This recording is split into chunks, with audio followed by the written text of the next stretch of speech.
Bagaimana jika tragedi penyekapan paling brutal di tahun 2016 ini sebenarnya adalah pesanan eksekusi dari seorang rival bisnis tingkat atas? Selamat datang di sebuah investigasi kelam yang akan memutarbalikkan semua fakta yang Anda ketahui. Tragedi Pulau Mas, sebuah peristiwa yang mengguncang seluruh negeri, selama ini dicap sebagai perampokan tragis yang berujung pada hilangnya nyawa. 11 orang disekap dalam sebuah kamar mandi berukuran 1,5 meter persegi tanpa ventilasi, memicu kehabisan napas yang fatal. Namun, di balik narasi resmi yang beredar luas, tersembunyi kejanggalan-kejanggalan yang sangat mengganggu. Apakah ini murni kejahatan jalanan biasa, ataukah ada tangan tak terlihat yang mengatur setiap detik kejadian mencekam tersebut? Mari kita buka kembali lembaran berdarah ini dan menelusuri lorong gelap sebuah konspirasi tingkat tinggi.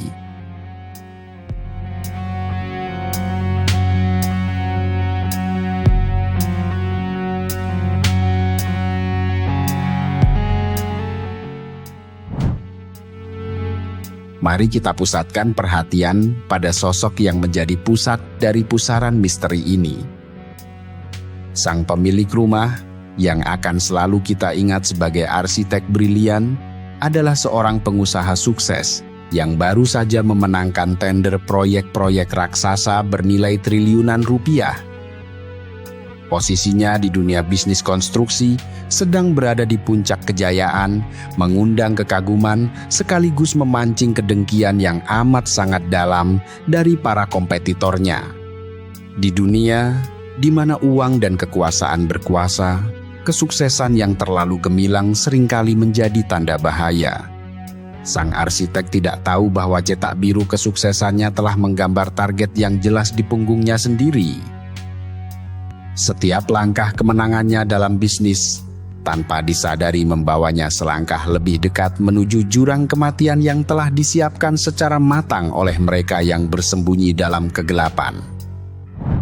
Proyek-proyek raksasa ini bukanlah pekerjaan sembarangan.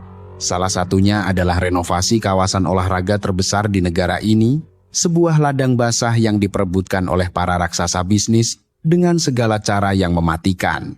Sang arsitek parubaya terus bekerja siang dan malam memimpin proyek tersebut, mengukuhkan dominasinya di industri. Namun, kemenangan mutlak dalam tender ini berarti ada pihak lain yang kalah telak, pihak yang mungkin telah menginvestasikan miliaran rupiah dan harga diri yang tidak bisa dibeli. Di sudut-sudut gelap ruang pertemuan para konglomerat yang tak tersentuh hukum, kekalahan bukanlah sebuah opsi yang bisa diterima. Tumbuhnya dominasi sang arsitek menjadi ancaman eksistensial bagi para rivalnya. Bisik-bisik kebencian mulai merayap di antara bayangan, merencanakan sebuah plot keji untuk menyingkirkan sang pemenang dari papan catur permainan selamanya. Analisis teori gelap ini membawa kita pada sebuah hipotesis yang sangat mengerikan. Penyekapan berdarah tersebut hanyalah kedok, sebuah panggung sandiwara keji untuk menutupi niat aslinya, yaitu pembunuhan terencana. Dalam dunia kriminalitas kerah putih tingkat atas, membunuh secara langsung menggunakan peluru atau racun akan terlalu mudah dilacak dan memancing kecurigaan pihak berwajib secara instan. Mereka membutuhkan sebuah alibi yang sempurna, sebuah skenario yang terlihat 100% seperti kejahatan jalanan acak yang berujung sial. Sang arsitek terus bekerja tak kenal lelah, sementara bayangan gelap para rival bisnisnya terus mengintai setiap gerak-geriknya, menyewa kelompok profesional untuk menjalankan sebuah eksekusi kotor. Instruksi rahasia mereka sangat jelas dan tidak boleh gagal. Pastikan sang target utama tidak pernah lagi bernapas saat matahari esok terbit.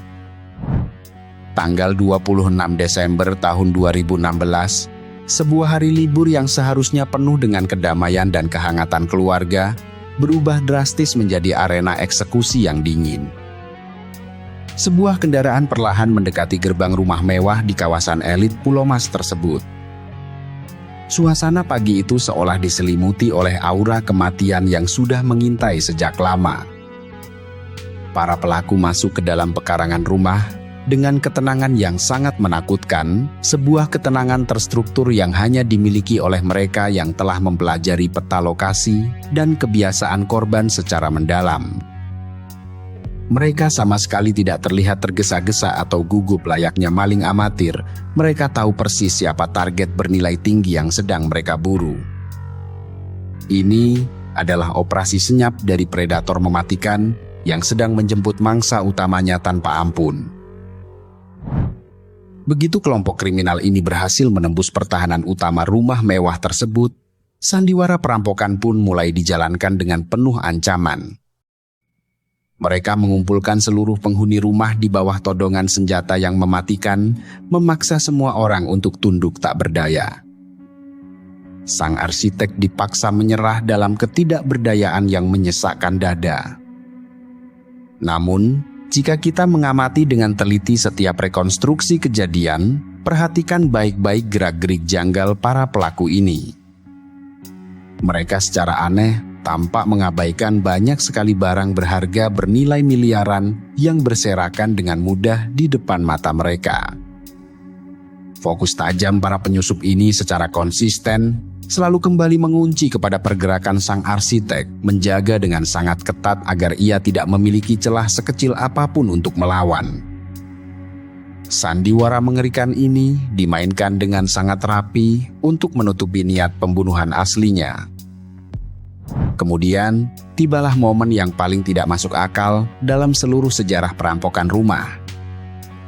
11 nyawa manusia yang terdiri dari sang arsitek, anak-anaknya yang tak berdosa, dan para pekerjanya yang ketakutan, digiring secara paksa menuju sebuah ruangan yang sangat tidak proporsional untuk menampung manusia. Sebuah kamar mandi sempit berukuran hanya 1,5 meter persegi, tanpa ada satupun lubang ventilasi untuk sirkulasi udara. Pintu kayu yang sangat tebal ditutup rapat-rapat, dan dengan sengaja gagangnya dirusak dan dipatahkan dari arah luar agar tidak bisa dibuka kembali. Mengapa mengurung 11 orang di tempat sekecil itu, yang secara medis pasti akan membunuh mereka secara perlahan? Mengapa tidak menggunakan kamar tidur besar atau garasi? Pemilihan spesifik kamar mandi kecil ini adalah sebuah bentuk eksekusi asfiksia yang disamarkan dengan sangat sadis dan penuh perhitungan. Di dalam ruang sempit yang sangat pengap dan gelap gulita itu, sang arsitek dihadapkan pada realitas kematian yang semakin mendekat merenggut nyawanya dan keluarganya. Keringat dingin mengucur deras seiring dengan kadar oksigen yang semakin menipis pada setiap detik yang berlalu. Teori konspirasi yang beredar luas di kalangan detektif amatir menyatakan bahwa sang dalang intelektual tahu persis kondisi fisik serta riwayat medis sang arsitek, lalu menghitung estimasi waktu kematian dengan akurasi yang kejam. Kematian tragis akibat kehabisan napas massal ini akan dengan mudah terlihat oleh publik dan media sebagai sebuah kecelakaan tragis semata akibat kelalaian konyol dari perampok jalanan, dan sama sekali bukan sebuah pembunuhan berencana yang menargetkan satu individu penting secara spesifik. Ini adalah pembunuhan tanpa meninggalkan jejak senjata pembunuh. Fakta paling mencolok yang semakin menguatkan pondasi teori konspirasi gelap ini baru benar-benar disadari ketika kejadian tersebut telah usai dan polisi melakukan olah tempat kejadian perkara. Coba kita renungkan sejenak menggunakan logika akal sehat.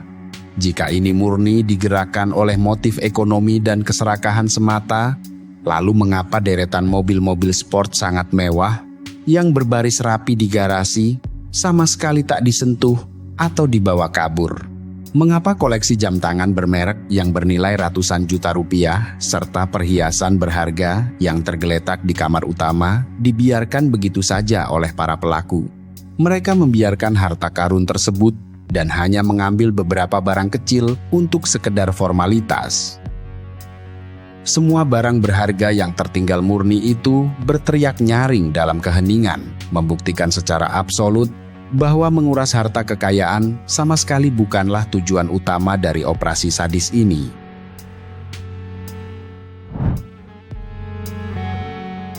Pertanyaan terbesarnya sekarang adalah, siapakah sosok misterius yang menarik tali boneka dari balik layar sandiwara berdarah ini? Teori ini secara langsung mengarah kuat pada eksistensi seorang rival bisnis tingkat atas, seorang oligarki berkuasa yang nyaris tidak pernah tersentuh oleh jerat hukum apapun. Sosok tak terlihat ini duduk dengan tenang di puncak menara kekuasaannya, memiliki akses sumber daya dan dana tanpa batas untuk menyewa para pembunuh bayaran profesional, lalu menginstruksikan mereka untuk merancang skenario perampokan palsu yang harus berujung pada kematian. Sang dalang membutuhkan arsitek brilian itu mati dan lenyap dari peredaran sebelum tanda tangan tender proyek konstruksi raksasa berikutnya dilakukan. Ia sama sekali tidak mempedulikan kerugian kolateral. Baginya, hilangnya nyawa anak-anak tak berdosa hanyalah ongkos bisnis yang wajar demi melancarkan ambisi serakahnya. Profil kelompok eksekutor lapangan yang disewa ini juga menambah panjang daftar keanehan misteri Pulau Mas. Mereka memang dikenal publik memiliki rekam jejak kriminal sebagai residivis kasus perampokan rumah, sebuah latar belakang yang kebetulan sangat menguntungkan bagi narasi yang ingin dibangun oleh sang dalang intelektual. Jika pada akhirnya para pelaku ini tertangkap oleh aparat kepolisian, maka pihak berwajib dan media akan dengan sangat cepat menyimpulkan bahwa ini hanyalah kasus perampokan spesialis yang berujung tragis di luar kendali pelaku, sekaligus secara efektif menutup rapat semua kemungkinan penyelidikan lebih mendalam ke arah sindikat pembunuhan pesanan. Namun, di balik bayang-bayang hukum, transaksi bernilai fantastis telah disepakati. Sebuah transaksi kelam, dingin, dan tidak beradab yang dengan keji menukarkan nyawa seorang pesaing bisnis dengan tumpukan lembaran uang bernoda darah merah. Mari kita kembali merasakan penderitaan dan keputusasaan di dalam kamar mandi kecil yang kini telah berubah fungsi menjadi ruang penyiksaan yang sangat pengap dan menyiksa. Suasana yang sangat mencekam menyelimuti 11 jiwa malang yang harus berdesakan satu sama lain menahan rasa sakit. Sang arsitek parubaya terus memaksakan diri, berusaha mendobrak pintu besi dan kayu keras itu menggunakan sisa-sisa tenaga terakhirnya, mencoba melawan bayangan gelap kematian yang perlahan mulai merangkul dan merenggut kesadaran mereka semua satu persatu. Setiap tarikan napas terasa sangat menyakitkan, layaknya menghirup debu beracun yang merobek paru-paru. Jeritan tangis ketakutan perlahan mereda dan berubah menjadi rintihan lemah nan tragis seiring habisnya pasokan oksigen murni di ruangan tertutup tersebut. Kehidupan perlahan padam, meninggalkan duka yang mendalam. Pada keesokan harinya yang cerah namun dipenuhi duka, ketika pintu sialan penjara sempit itu akhirnya berhasil dibongkar paksa secara dramatis, pemandangan yang tersaji di depan mata para penolong sangatlah memilukan hati dan melampaui batas kewajaran manusia. Cahaya terang pagi dengan cepat menusuk masuk menembus kegelapan ruangan, secara langsung memperlihatkan tubuh-tubuh tak berdaya yang saling bertumpuk di lantai yang dingin. 6 nyawa tak bersalah telah melayang meninggalkan dunia ini, termasuk sang target utama dari konspirasi ini, sang arsitek yang kini telah terdiam membeku selamanya. Garis polisi berwarna kuning segera dibentangkan mengelilingi rumah mewah tersebut. Namun tragisnya, di balik pita kuning pembatas itu, misteri kejahatan yang sesungguhnya baru saja dimulai. Narasi media massa bergegas menggemakan kata perampokan tragis, tanpa mau menggali lebih dalam kejanggalan yang ada.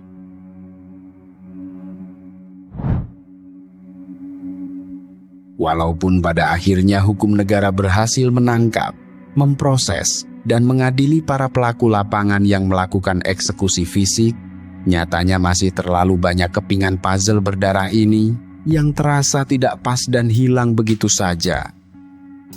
Proses persidangan panjang yang memakan waktu berbulan-bulan itu entah mengapa tidak pernah benar-benar menyentuh, apalagi mendalami kemungkinan adanya intervensi aktor intelektual atau dalang kelas kakap di balik tragedi berdarah ini. Sang dalang tetap sukses bersembunyi dengan sangat aman di balik bayangan celah hukum, kini dengan leluasa menikmati kue, proyek-proyek raksasa bernilai fantastis yang jatuh ke pangkuannya setelah sang saingan utama berhasil disingkirkan dari permainan. Palu keadilan mungkin telah diketuk dengan keras menjatuhkan vonis berat bagi para eksekutor rendahan, namun ironisnya membiarkan sang penguasa pembisik maut terbebas dari jerat hukuman.